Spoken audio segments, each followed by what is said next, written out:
Hello, I'm Jordan. I'm a solutions engineer, and I'd like to welcome you to Facebook Tech Talks, a discussion with leaders across the company on innovations we are working on day to day.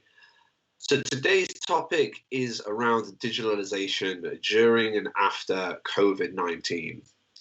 As most of you are probably aware, right now companies are facing a once in a generational shift, from having to support remote working to having to rapidly scale their digital channels for the surging demand that they're receiving from their customers, contact tracing apps to privacy, to even staying connected with our friends and family.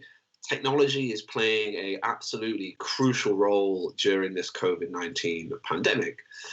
And bringing us perspectives in our discussion today around this topic are a few of Facebook's leaders. We have Vatsal Mehta, Vice President of Solutions Engineering, John Ide, Director of Product Strategy, and Pooja Payaratna, Director of Business Product Marketing Solutions. Thank you, Jordan. Hello, I am Pooja Payaratna with Business Product Marketing Solutions. Our team primarily focuses on taking individual products, then bundling and packaging them into solutions to meet our clients' needs. And then we then take them and drive the go-to-market, which can vary depending on the audience, the size of the business, or the industry. Hey, my name is John Ide. I lead the product strategy team here at Facebook, and we're a centralized function that supports the big product strategy questions across the company. So we kind of bounce around, really focused on more portfolio questions as opposed to individual questions, with a very deep understanding and look at how the industry is evolving. Hello, I am Vatsal Mehta. I am on the Solutions Engineering and Partnerships team at Facebook. My mission is to help every business thrive using Facebook technology and partner solutions. So thank you all for the introductions. So let's sort of jump into our first topic of today. And just a bit of background then. So as governments around the world started to enforce strict lockdown protocols, online became really the top, if not one of the few shopping channels left available for many companies. More consumers intend now to continue to shop online, even as the pandemic begins to subside, with a portion of consumers shifting almost entirely to the online channel. Many companies, to stay afloat during the pandemic, have had to rapidly embrace the process of digitalization. This has meant really having to take a step back and reassess their roadmaps, their original assumptions about the value and feasibility of what they were planning to do, and really take a look at the process of they go through to become agile companies in this sense. So having to really embrace active experimentation, having to really think about how they scale up through ongoing testing, continuous improvement, and just getting comfortable in this new era of ambiguity. So I'd love to hear about sort of what's your point of view on digital transformation? What are some of the technologies you're currently working on that are helping businesses transform digitally? Digital transformation has leapfrogged as a result of COVID and consumer necessity. This shift is requiring businesses to fundamentally rethink and accelerate the way in which they service consumers. Businesses have had to pivot online and change their operations. There are sectors experiencing acceleration and adjustments. As an example, at-home fitness has grown, consumption of entertainment has taken a different shape, and reliance on services and delivery has also increased. In terms of where we're focused, we're working on how consumers and businesses are shifting as a result of this transformation. So first, we're building solutions to help small businesses move from offline to online. We created a step-by-step set of recommendations to sell physical goods online that would provide guidance for this migration. We're also taking an industry lens and evaluating how we can support different segments of these industries through the needs that can vary by market. Just as by way of an example, when a chain of retail stores needs to reopen dozens of stores at the same time in a specific market, how can we help them do this seamlessly and reignite their customer base? And we're also evaluating how these changes will continue as we prepare for what's ahead. Where do we need to anticipate digitalization near term and long term? Holiday is just around the corner, and holiday shopping this year will be very different. We likely won't have lengthy Black Friday lines, and instead we may have a world where there's a Cyber Black Friday in addition to Cyber Monday. So these are all of the areas that we're exploring. And Pooja, I think you made a very valid point there, that digitalization isn't just something that has come around because of COVID. It has been this longer term trend permeating within the industry. So John, like, how does your team think about the longer term work they've been working on, and how has that been changed given the necessity of COVID-19? The way we look at the market hasn't changed that much. I think Pooja hit it on the head. Is just every trend that was underway before COVID has just been massively accelerated because of COVID. And then the APIs is the same thing. If you go look at all the big API players, whether it's Twilio, in messaging, some of the video players or the commerce players, all of those businesses are growing and accelerating at an extraordinary rate. Again, these businesses were doing fine before COVID, but this is driving businesses to start to go across the entire stack. And so that's where we're really focusing is, one, where should or could Facebook play a bigger role on the channels? And then two, where do we want to build more tools for businesses, or just partner with a bunch of the great companies out there that are already doing it? And then finally, are there more APIs we should be exposing to help both businesses and our partners build more advanced tools? So that's where we're spending a lot of our time, is trying to accelerate that even further.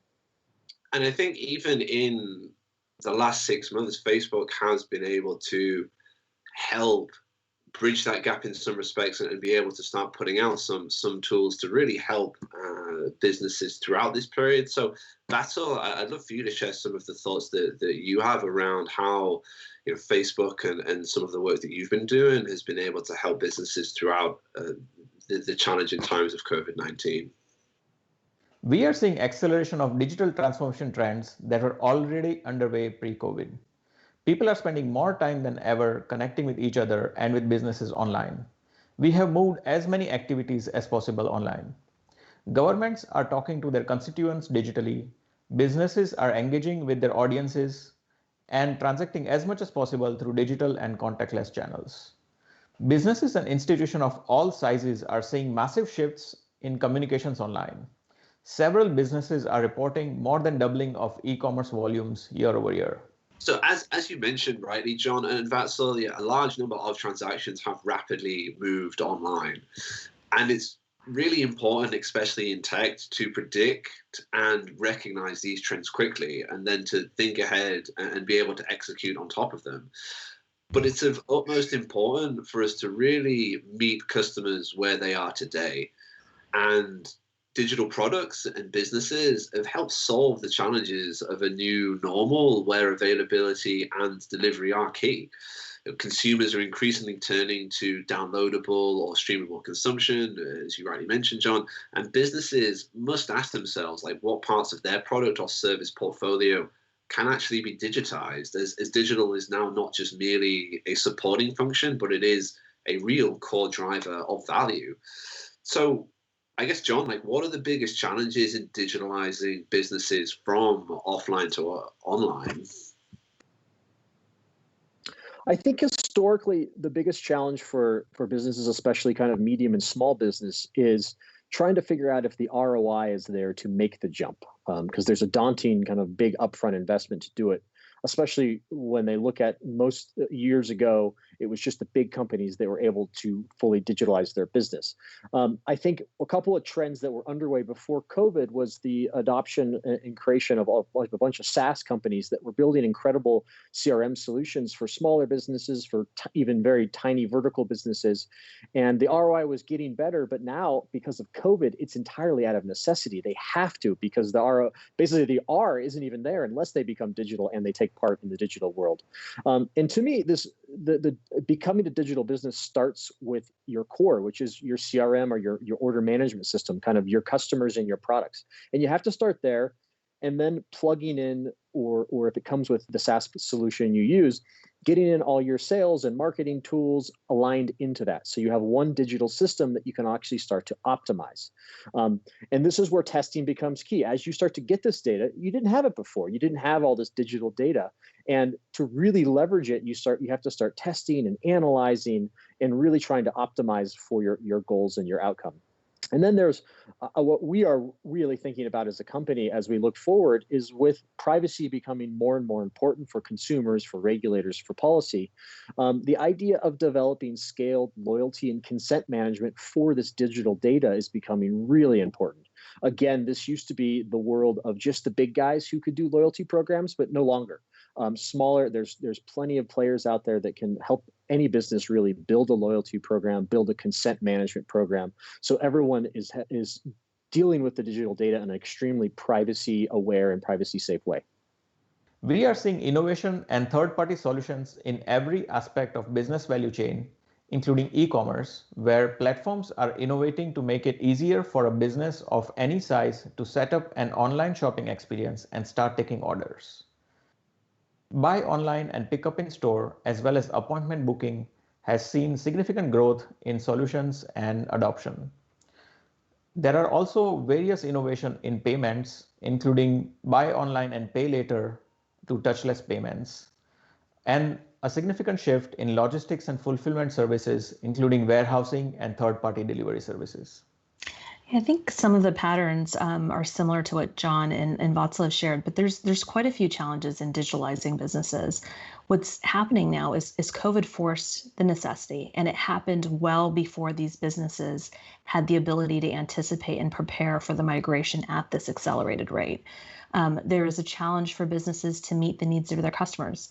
They're going to have to learn new ways to engage, everything from how they acquire, how they serve, to how they connect post-transaction. Businesses are also going to have to reinvent their future and change from how they had historically garnered success. They'll have to evaluate where transition needs to occur and rapidly build the right capabilities to enable elements such as online shopping, digitalization of features and services, development of the right tools, and also invest in new resources. And then finally, businesses will also have to support employees with change management. They will have to learn together. They're going to have to prioritize differently and support different ways of measuring success or setting goals. So overall, it's quite a bit of a shift, both externally for these businesses as well as internally. I think you make a very interesting point there around change management, and COVID and technology isn't necessarily just about building product. It's about how you work and manage and lead people as well through this time. And as we've seen during the pandemic, we all look to our leadership not only just for support, but we really are relying on them to help show us the way forward. And that really, I think, has caused and forced that leadership role to expand.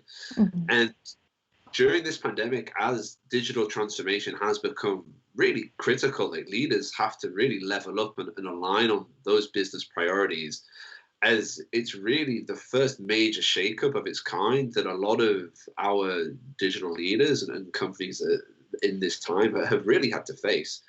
And you can really think about that role having expanded and evolved into a transformer in chief in some respects. Mm-hmm. And it's now more important than ever for these leaders to come together and really form close partnerships to help shape their business and help their customers really respond to this pandemic. So how do you think leaders should really lead through a pandemic? I think that's a great question. I think leaders are really going to need to focus on how their customers are changing, and then also ensure that internal changes, cultural changes are being made to match. Just as an example, the global world has become that much more accessible with the acceleration of digital transformation. And so how are we setting up teams to have more of a global view, more of a global perspective? Leaders will also have to prioritize strategies and roadmaps differently, accelerate new features, build new customer insights, and then identify the value that their organization can uniquely offer to these customers. As a leader, we must consider what changes are permanent and what changes are temporary due to the pandemic, and helping our teams navigate the business to the position of strength. what I am seeing is a struggle to balance between innovation and resiliency. At this point, resiliency is extremely important as there is a lot of uncertainty in the market. But at the same time, we must be innovating and we must be driving forward, building new solutions, building new products, getting things to market, leveraging innovation that is already present directly through technology or through partner solutions. I think Vatsil hit this on the head. Is both our teams and the leaders we work with is a real focus on operational flexibility. So not only is it remote work for us, but those of us who have children and lost childcare, it is just a sporadic day every day, and it's finding ways to make that work for people.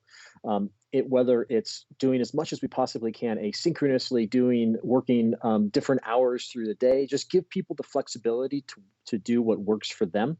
And luckily, the leaders we work with inside the company are doing the same thing. Building a tremendous amount of flexibility into how we operate, how we communicate, how we do our work. And so far, that's gone really well. I think one of the biggest things is we've tested a bunch of stuff. Some of it doesn't work, some of it does. Just as we tell our clients about the digital transformation, we're doing the same thing inside of our operations. And then from a strategic angle, we are kind of questioning all of our strategies right now, and even our finances for that matter, of how do we build in flexibility into those strategies, given we don't know how the world is going to bounce back from COVID. We actually don't even know how long COVID's going to last. So we have to think through a few game theories of how our strategies were set up. What were the principles originally in the strategy? What has changed, and how might that play out? What if COVID lasts 6 months versus 12 versus 28? Who knows? Like, all of these things are big unknowns right now. So we've just been doing a lot of work around those kind of game theory analysis of how things are going to play out and how that might impact us. There are potential lights at the end of the tunnel, and people are beginning to adapt. Because if we take a look back at the journey COVID-19 has taken us on, when the pandemic really started to surface in February, we were facing a lot of fear of the unknown, like not sure which direction COVID was going to push us. We were very much, us and businesses elsewhere, just reacting to the situation and taking it like one day at a time, having to work on a strategy that was really dictated by how a particular locality was wanting to operate. And as we sort of reach this new phase in the pandemic where we have these new normals and businesses are adapting and responding to the pandemic, and digitalization is really becoming part of this process, and we take these small steps in this transition towards a full digital transformation, it's signs that businesses are starting to come back into operation in this new world. So I guess, John, as we approach this new normal, like, what are some of the things that leaders should really keep in mind as we begin to reemerge or adapt to COVID-19? I think it makes sense for any leader in whatever industry they're in is try to start to think about this. Like, what part of their business or their industry or their partners, the whole ecosystem, was most impacted by COVID? And then start to think through, well, what part of that is probably going to remain the same after COVID or might bounce back? And start to think about, well, how does that affect my strategy, my operations, my product? Because some of them may be obvious and you can prepare for them. Others you may not be able to. And then the other, kind of the next thing I would think about is kind of, any kind of situation like COVID, kind of any place where your industry or company or a person, really for that matter, is stretched to their limit, like many of us were. You learn new and better ways of doing things, and it's adapt or taking those things that we've learned and applying them, and when we get back to the normal world, if you will, like remote working or asynchronous meetings. Like, we should probably keep a lot of those. It's probably more productive in that way, because COVID forced us to try these things out, and lo and behold, they're actually great even when there's no COVID. And then the third bit is around what kind of the theme we've all been talking about is the trends that COVID has accelerated were always there. And COVID pushed everything up the curve, and they're not coming back. So all the companies that adopted these new digital transformation or digital tools and digital solutions, they still have those, and they're going to keep accelerating the use and the improvement and the efficiency of those. And then a lot of the companies that didn't make it through COVID and went out of business, well, they're going to be replaced. And guess what? They're going to be replaced. They're going to start digital from the ground up. So any business who doesn't think that digital's here to stay and accelerate, I think they're fooling themselves. It is going to accelerate even more after COVID, because kind of just mathematically it has to, because of the amount of businesses that are going to restart and be created after this is all said and done.